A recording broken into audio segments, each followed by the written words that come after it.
had me dead to rights on a case, and I still won.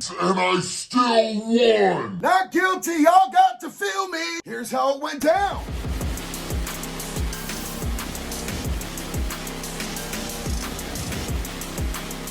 Let me start this out by saying from the absolute bottom of my heart, if you haven't subscribed to my channel yet, why? So look, understand this. I was a career criminal for over 20 years, and why would anybody choose that lifestyle? I know why I did. Drugs! And unfortunately, my drug of choice was that white girl, that go fast, that high-speed chicken feed. And in fact, I have ADHD so bad that when I'm not using, people think that I am, and when I am using, people think that I'm absolutely normal. But today, and for the last 3.5 years, I have not put a single mind or mood-altering substance into my body, man. Today, I am a recovery coach. I own my own business. I'm a peer support specialist. I'm a smart recovery facilitator, and I do a lot of community outreach work in my community and on social media to try to help other people to avoid the lifestyle that I was lost in for so long. So if this story sounds absolutely disgusting for a while, it is. Just bear with me. There is going to be a point at the end. When I went to prison in 2006, it was for stealing cars. It was in the state of Oregon, and I did 39 months day for day. When I got out, I did really good for a while. Then I relapsed. Some stuff happened in my life. I wasn't prepared to deal with it in an appropriate way, so I went back to the only thing that I knew that made sense to make those bad feelings go away, and it had a disastrous consequence in my life. And it's not like I was able to go, man, I feel better, I'm just gonna hang out for a while. I went straight to, man, where's the felonies? Because that's what I do when I'm in my addiction. So shockingly enough, I caught another case for UUMV, which is unauthorized use of a motor vehicle, which is Oregon's version of Grand Theft Auto. Since I'd already been to prison before on 3 of these things, they were not trying to cut me a deal. I was like a habitual property crime offender. So really the only recourse that I was left with at that point was to say, square up, state of Oregon, let's do this. What is wrong with me? And look, I have severe CPTSD. I've been in shootouts, I've been to prison, I've been in tons of high-speed chases, and the most stressful thing that I have ever done in my entire life was go through a jury trial in Lane County, Oregon. I was straight sweating bullets like a me in church. I even had a really good lawyer, and he pretty much told me, yeah, kids, you're burned. But, and drum roll, brrr, to everybody's surprise, I won. And that's what we're gonna talk about today. But first, let's hear a word from our sponsors, Convict Clothing. Word. All right, y'all, let's pluck this chicken. Let's go!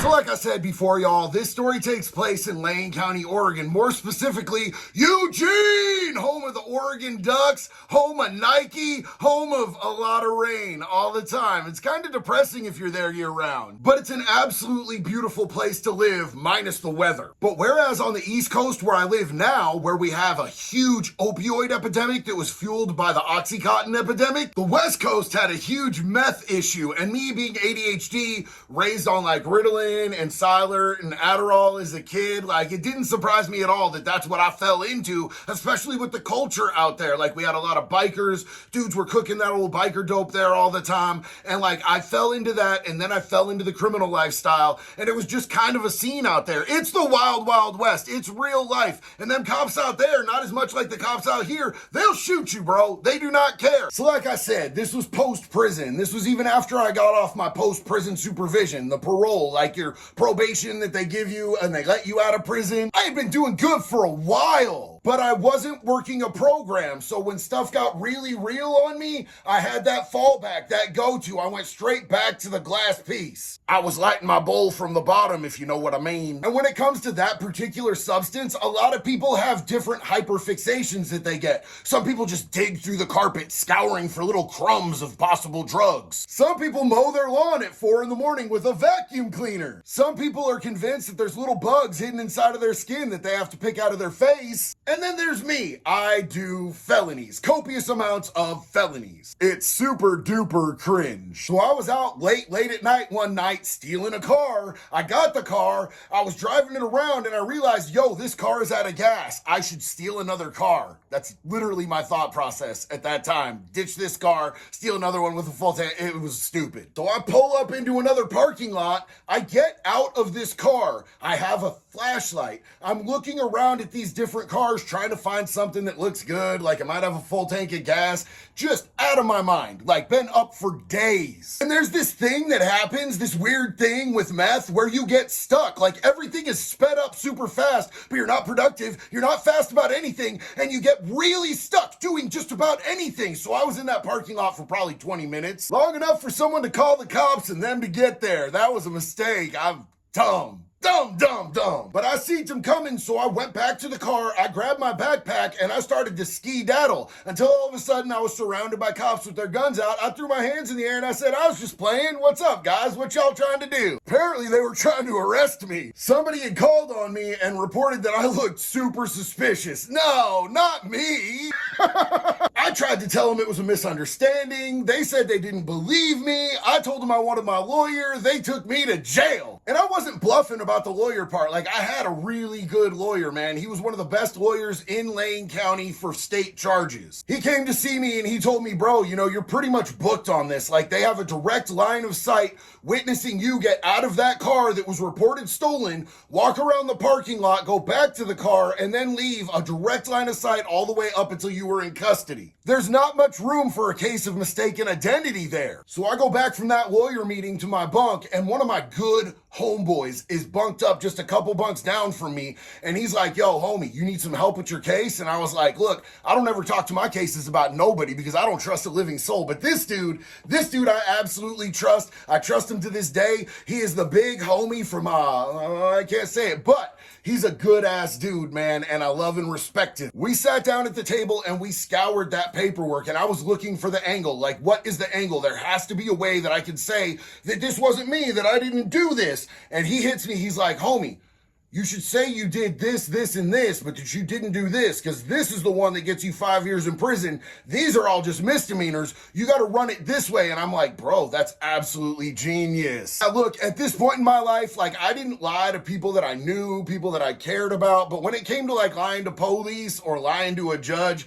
I had no problem with that because I knew that I was doing bad stuff and I didn't want to go to prison. And to me, the consequences made the truth negotiable at that point in my life. The day of trial, I finally get to meet the district attorney, and this lady hates me. Like, she is foaming at the mouth, can't stand the air that I breathe, wants to see me rot in prison forever. I mean, that was kind of fair. But during jury selection, she is just being really nasty and venomous and off-putting. And I'm like, yo, this is gonna work in my advantage with the jury, man. We were doing jury selection. She was just being spiteful and rude like a super mega Karen. And she looked like Gandalf the Grey from The Lord of the Rings. That's gonna come into play later. I just wanted to be Bob Ross and paint y'all a nice little mental picture. Here we go, painting in some really angry clouds. Oh yeah, these are upset little accidents. Now, jury selection was a little bit arduous, man. She kept shooting people down. We kept shooting people down. My lawyer wanted to dismiss this one dude, and he was wearing a shirt from a festival that I had been to.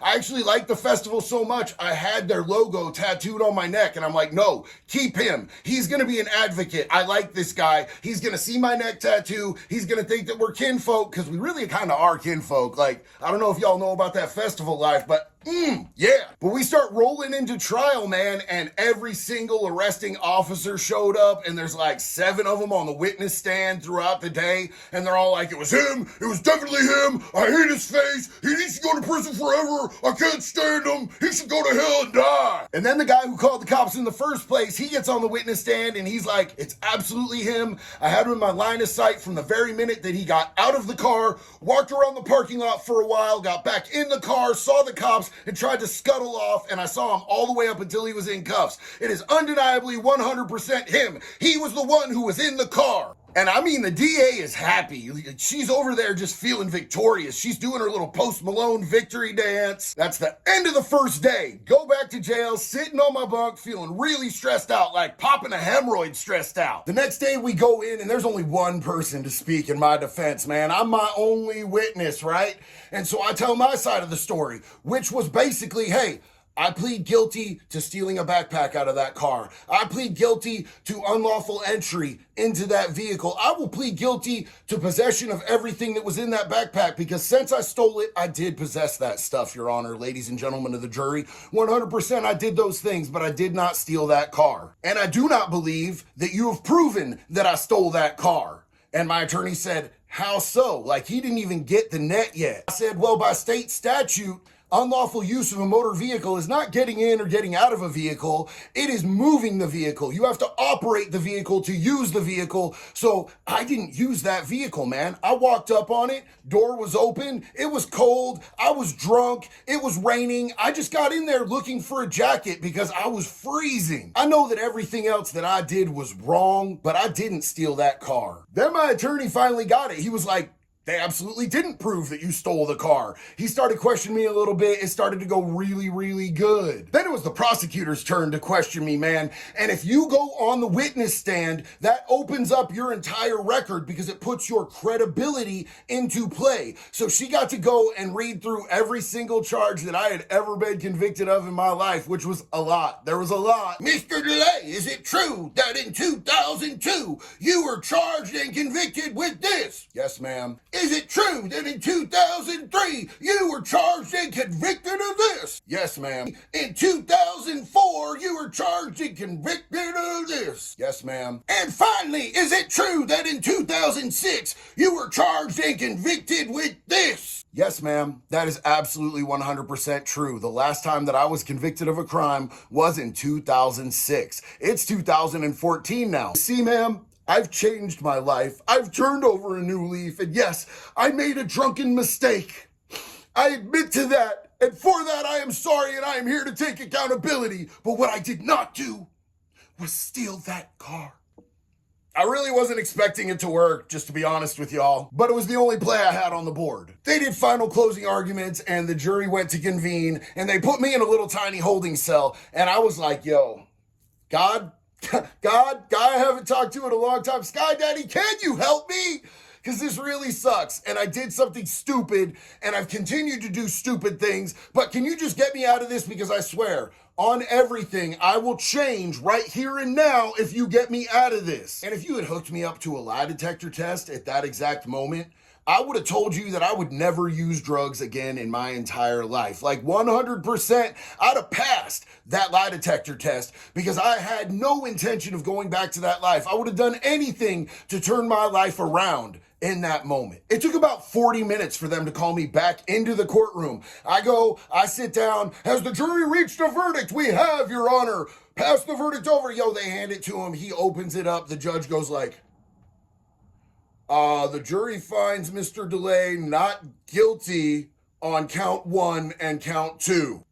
What? I swear to God, y'all, I was shocked. I was as shocked as everybody else in the room. My lawyer was shocked. The district attorney was livid. The judge started to get mad, and I was like, yo, does this mean I get to go home? And my lawyer said, shut up, he's still talking. The judge looked at me and he said, Mr. DeLay, justice has not been served here today, but I have no choice other than to let you go. So you will be taken back to the jail and released. When I walked by the prosecutor, she was shaking angry, and she said, you have done a misjustice here today, and I will see you in prison. It may not be today, but it's coming. And I said, well, it ain't gonna be today, Gandalf. I shall pass. By the way, never do that. Prosecutors are not good people to have as enemies, just saying. And this is the whole entire point to this story. When I walked out of that jail, I had every intention of my heart to never touch meth again, to never do a crime again in my life, to do every single thing right in my life that I could, to be the best person, the best father, the best son, the best brother that I could possibly be in my life. And I would have sworn on it and I'd have passed a lie detector. But you know what happened? I was back in that same unit less than a month later, because you cannot build something on a lie and expect to keep it. And I didn't even understand that concept until I got into recovery. I was facing these charges here in Florida, and there was a lot of charges stacked up against me in multiple counties. And I had a sponsor who was walking me through the 12 steps, and I told him, look, man, I can beat this one by saying this. I can beat that one by saying that. Dude, I've done this before. I'm a jailhouse lawyer. I got this, homeboy. Don't even trip. And he was like, yo, you need to go in there and you need to just take accountability for your own actions like a man and handle your business and take the consequences for the actions that you perpetrated. Are you legit crazy, homeboy? I'm not doing that. But he ran it down to me. He asked me, what happened the last time you beat a case? I told him, well, you know, I didn't go to prison. He said, how long did you stay clean and sober? Like a week. Maybe a week. So that's the cycle you want to keep repeating? No. Well, if you want different results, you have to do something differently. And it doesn't matter if the consequences are something you don't want to deal with. Your actions wrote that check. Guess what I did this time? I changed my life so hard that it was undisputable that I had changed my life. By the time I went back into court, I had already finished treatment, inpatient, outpatient, sober living. I was working at multiple facilities. I had multiple certifications in the recovery field. I was helping people in my community. And I went into court and I told the judge in an open plea that I deserved prison, that I had earned it, that I was guilty of my crimes. But if he wanted to give me some sort of an amended sentence so I could continue to work in my community, I would appreciate it. But if he gave me prison, I would respect it. That's what I did, and I'll take the licks. And that's when I got the 2 years house arrest that I just got off of. And I've been clean and sober for 3.5 years, living a life beyond anything that I had ever imagined for myself. I have a beautiful wife. I have 2 of my own businesses. I have a really cool dog. If y'all see my Boston Terrier, and I like myself today. I can look myself in the mirror and acknowledge that the man that I am in that mirror is a decent human being, a caring person, and a person who holds his word above everything else, regardless of the consequences. And that was the whole moral of this story. So yet again, I appreciate y'all rocking out with me for some full length. Please like, please comment, tell me what you want to see, tell me what you want to hear. I got you, bro. We all fam here. Subscribe if you haven't. Why? I don't understand. And I will see you guys on the next one, man. One love. Be good or be good at it, baby. I told y'all he was cool, didn't I? Look at that.